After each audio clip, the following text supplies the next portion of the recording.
going to shine tonight that you weren't expecting, and that's going to be fun. And there are some legit, there's an amateur MMA fighter on there, there's a Brazilian Jiu-Jitsu brown belt on there. There are people who generally are combat fans. And as this undercard goes on, obviously leading down to the main event, we're seeing more and more and more talent, more and more time spent training. There's some grudge matches in there, aren't there? Yeah. And it's comparable to the way that you felt with JJ, obviously, last time, Joe, because people like Anisong Gibb and Jay Swingler.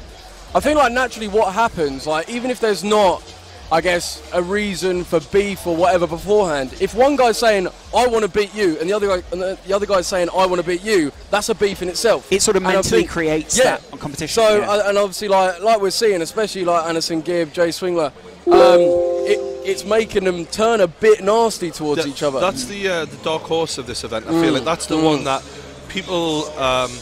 there's a young audience coming with the Paul brothers, and some of those, that's when it points parents might be watching go, like, because these are going to be quite violent, I think, these two lads. They're playing for keeps. Jay Swingler has come out and said, I'm putting 3 businesses on hold for this. I'm going to knock this guy out. I'm not putting them on hold for nothing. And Anisong Gibb, we watched him spar JJ in the Can't Lose documentary, which I thought was very good.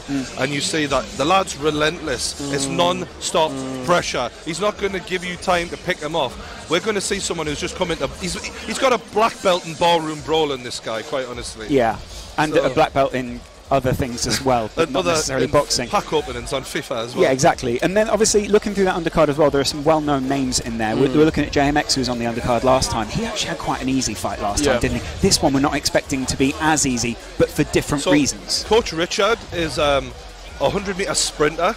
So the fitness that's going to come with that is on another level to what he had to deal with last time. And you were speaking to his coach this morning, weren't you?